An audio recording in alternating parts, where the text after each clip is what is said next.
English conversation. Let us learn together pronunciation cha, sa, sha.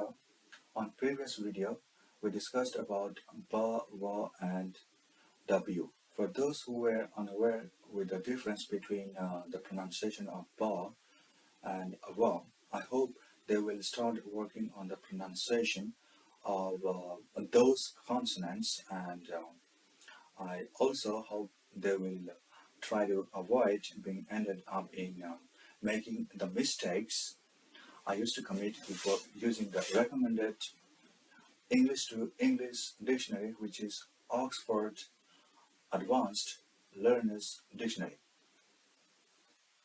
I have already mentioned the same in the previous video, the last video. Today, we are going to take up three consonant letters, the symbols actually, which are cha, sa, and sha. However, before I go deeper into the learning of the sounds and the pronunciations of those symbols, I would like to have your permission and attention to throw some light on some of the important phrases which are actually the result of my research and a comparison that I made with the speakers from India and the native speakers from the USA and Great Britain. On my future videos as well, I will try to come up with such phrases, expressions, sentences, and even words which I consider that need some thought before using them. So, for today, I have one sentence and one phrase, which are have a nice day ahead and pass out. As far as the sentence have a nice day ahead goes, I don't think the people from USA, Great Britain, or Australia would say or use have a nice day ahead. They would simply use or say have a nice day, because the word ahead is itself understood and inherent in the sentence when we say have a nice day. And I think saying or using have a nice day ahead is actually wrong. However, I leave it up to you on how you want to go on with. For me, I will go with have a nice day. And if you find me using the word ahead along with the sentence in future, please correct me. So let's move on to the next one, which is a phrase pass out. The first meaning of pass out is to become unconscious, and the other one is to leave a military college after finishing a course of training.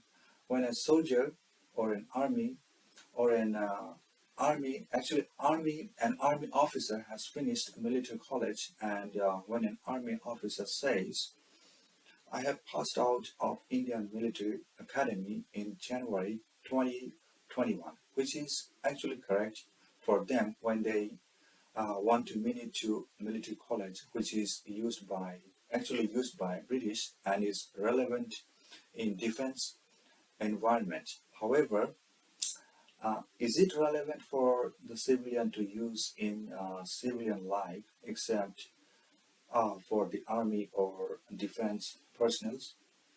And is it relevant for a student of any school board to use or say that she or he passed out of school in June 2021, or for any college student of any university to use or say that she or he passed out of the college in June 2021? Instead of this phrase pass out to mean finishing college or school education, can we simply use finish, complete, or even graduate?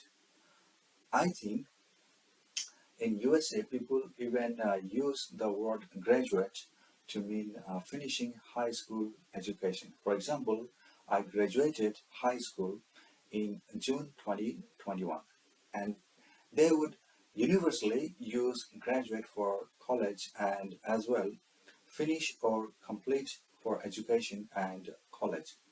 I think they would never use pass out to mean for completion of any particular certification standard of education.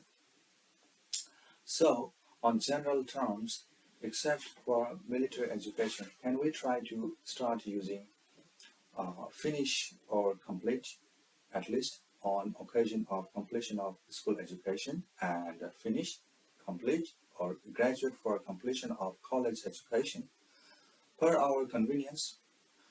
So, most of us from India are already using the correct ones the way the US and British people are using. But I came across many instances on several occasions or several places where I found people using "Have a nice day ahead" to beat greetings or wishing and pass out to mean for completion of a particular certification or or board or university or any kind of education. And even I was using before my research reason for this as myself being part of the Indian culture. So these are only some of my researches and these are only my personal suggestion. It all depends on your discretion, and I leave the decision for educationists and linguists verdict. And if someone has any feedback to give on this, please do come up with your feedbacks or comments on the comment section. And also, if someone thinks that my contents are helpful for the students or any learners to upgrade their knowledge or um, English conversation, so please share this content, please hit your likes, and please subscribe my channel. And if someone is looking for a platform to express herself or himself in English conversation to upgrade their knowledge, please do click on bell button or subscribe my channel. That will help you to connect with me when I go live on YouTube.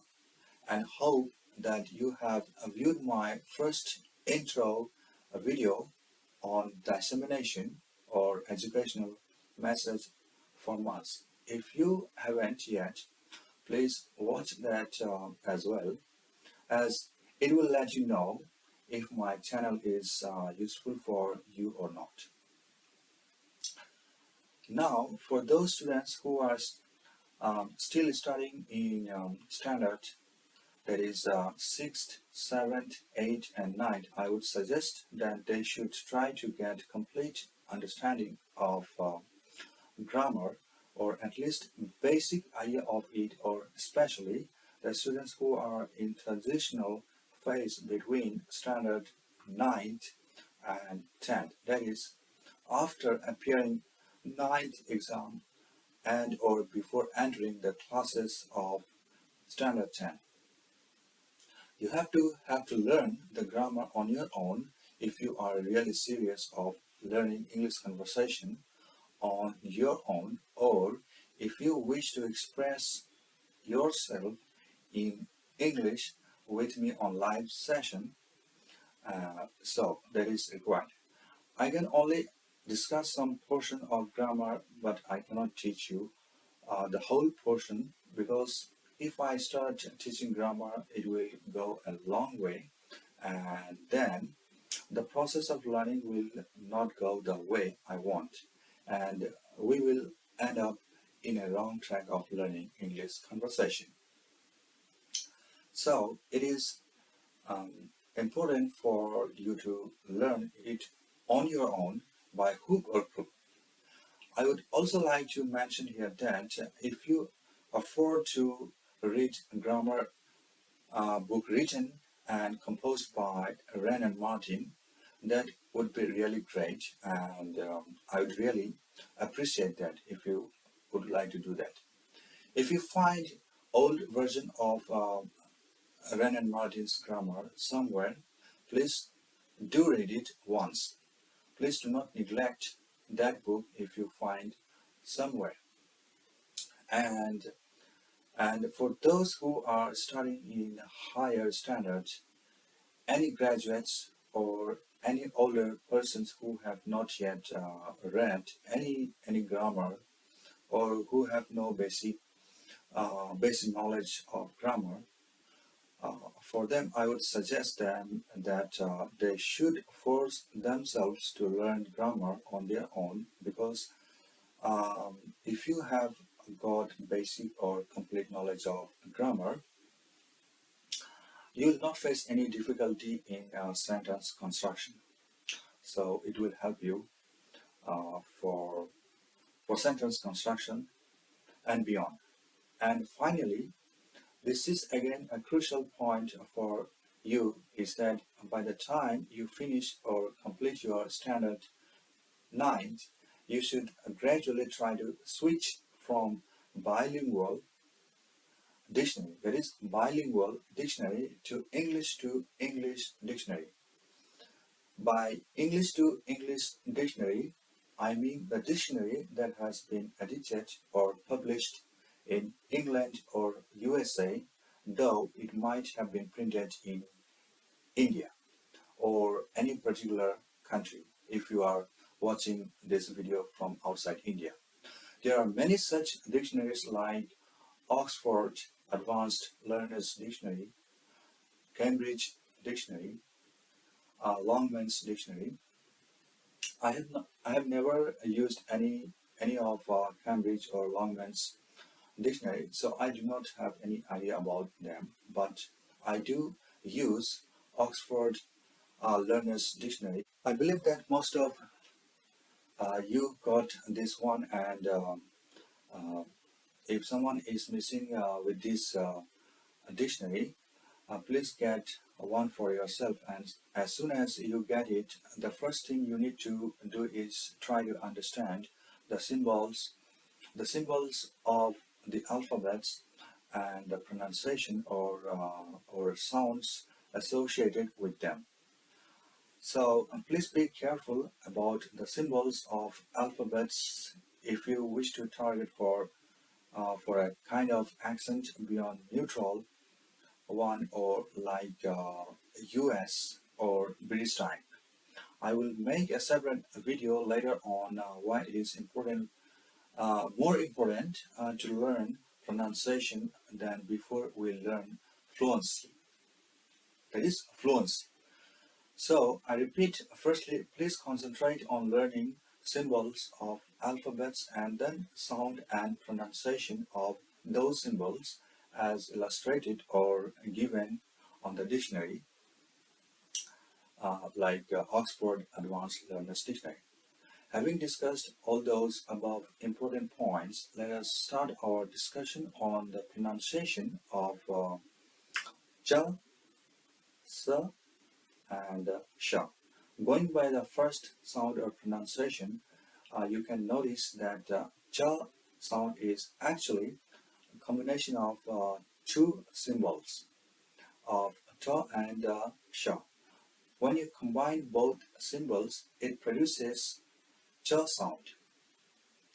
When we try to produce the sound of ch, the tip of our tongue touching the ridge of upper front teeth as well as tip of our tongue throughout till a middle portion of tongue touches the side of upper teeth or the side of ridge through thereby hitting the palate.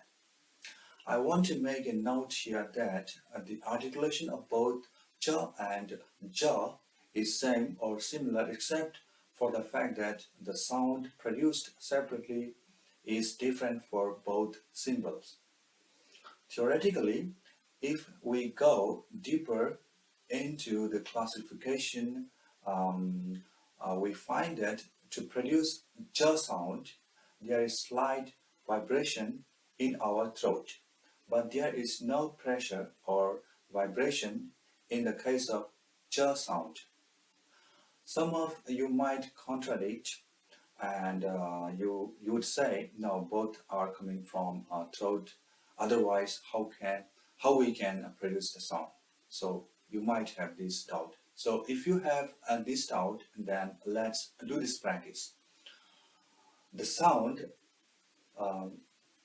ch, ch is for ch, and the sound z, z is for j. So when we try to produce ch, ch, ch, there is no vibration in our throat. But when we produce z, z, z sound, so this is for jaw, so we have slight vibration in our throat. That is why I used theoretically above. Anyways, practically, you will distinguish between them as to where they are originating from. As you keep on learning the symbols, the pronunciation, the sound of those symbols. Next symbol and its sound we have is sa. This has got a pretty simple and sweet sound which has a hissing sound, simply blowing the air through the gap between the upper and lower front teeth, without the tip of our tongue touching the teeth, or in other terms, we should not let our tip of our tongue to touch the upper teeth. So it is s, s, s, hissing sound. The last letter of our discussion for today is sh. This is very confusing for some of us when we do not have proper knowledge of symbols and its associated sound and pronunciation. I used to commit mistakes on the sound or pronunciation of both the symbols because I used to switch the sound of one symbol to another before learning the symbols and the sound and the pronunciation from my dictionary. Sometimes sa for sh and sa for sh. As far as sh goes, we need to keep our tongue in normal position, and then bend the inner part or exactly the middle part of our tongue and let it touch the palate and blow air through our rounded lips like sh, sh, like sh. Let me put it another way. So let us suppose my index finger or pointer finger. This is the middle part of our tongue. Only this portion of our tongue should hit the palate and or the roof of our mouth to produce the sh sound. There are many different explanations on sh sound by many different people who have tried to explain in a beautiful ways. So in a beautiful way they have explained. However, I found the above technique that I mentioned above, wherein middle part of our tongue touching the palate or roof of our mouth, an easier one, and I use this technique. Anyways, whichever technique you are comfortable with, you have to be clear and certain on the pronunciation of sa and sh. This is really important when we are trying to learn English on our own or even through group. I have done my own research on Google for some websites, on some websites and blog sites, and on YouTube as well for some channels. I am sharing all those websites blog sites and channel names. If you are really interested in learning English conversation on your own, or if you are really interested to learn English conversation together with me, you can visit those website or blog sites whenever I share in upcoming videos, uh, so that we can continue our learning and we finally reach to a same level of understanding, and we are on the same page. I will mention these links or name of the websites on or channel names on the description box, as well as on the next on the text box in the ending part of this video. So the first portal or link I have for you is oxfordonlineenglish.com and pronunciation.com. These are also available on YouTube. I will mention some more channel name or website later when we go on further on our lessons. And for those who are above 35 years of age or 40 years of age, or even above 60 years of age, I would say for them that a world is not enough to finish our learning, or one life is not enough to complete our learning, because learning is like a universe, and it is never-ending process. So world is not enough to learn. Let us keep on learning.